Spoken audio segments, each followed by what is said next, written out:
কি বললে বড়া? আমার গুরুদেবকে কাজ দেবে না? দাঁড়াও বড়া, ধোকাটা নিয়ে আসছি, তোমার গাঁড় ফাটাবো আজকে। हाय दैया मार डाला है। গুরুদেব, খৈনি দাও তো। বললি হয়নি? তুই গুরুদেবের কাছে খনি চাইছিস? কি করবো বড়া? সকালে নাস্তা আনা, দুপুরে ভাত, আর রাত্রে পেল ছাটিয়ে শুয়ে পড়া। দাও আমার একটু খৈনি দাও, কেউ বউদের সাথে কথা বলি। ভাড়া আমার 2 মাস ধরে কাজ নেই, গাঁট ফাটছে, আর তোর বৌদির চিন্তা হবে রে ভাড়া। গুরুদেব, তুমি আমায় মারলে? একই ভাড়া কাজ নেই, আর তোর বৌদিকে ফোন করবি? কাজ নাই তো বড়া, এখানে বসে আছো কেন? সেন নাই তো কি হয়েছে বড়া? গুরুদেব, ম্যানেজারের কাছে চলো, কাজ না দিলে ওর গাঁড় ফাটাবো দুজনে মিলে। তুই ভাড়া ঠিক বলছিস তো? ম্যানেজারে খেলাতে পারবি তো? তো তো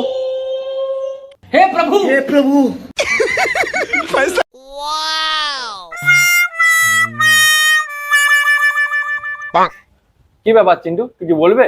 কি বলবো মানে, এতদিন থেকে তো বলছি যে কাজ নেই, কাজ তুমি দেবে কি না দেবে, কি বলছো বলো ভাড়া।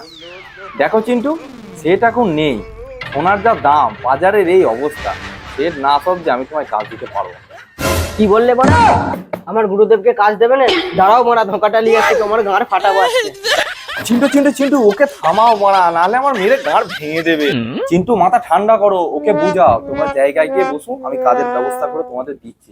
সত্যি তুমি কাজ দেবে তো? এই না, না, না, না, না। হ্যাঁ গো, তোমরা জায়গায় গিয়ে বসো, আমি ব্যবস্থা করছি। ঠিক আছে ভাড়া, আমি দেখছি কখন কাজ দাও। এই চোখ। হ্যাঁ ঠিক আছে, তোমরা যাও যাও, গিয়ে বসো, দেখছি। মারা যেমন কারিগর তেমন ঝগড়া, মানে এক্ষুনি কেলিয়ে গাঁড় ফাটিয়ে দিচ্ছিল আমার। না, সেটকে ফোনটা করি, করে বলি কাজের ব্যবস্থা করতে, না হলে মারা কেলিয়ে গাঁড় ফাটিয়ে দেবে আমার। কি ম্যানেজার, কিছু বললে? এটা দেখেছো তো, উড়ে দেবো। না না, কিছু বলিনি। কিন্তু ওকে নিয়ে যাও, ওকে নিয়ে যাও।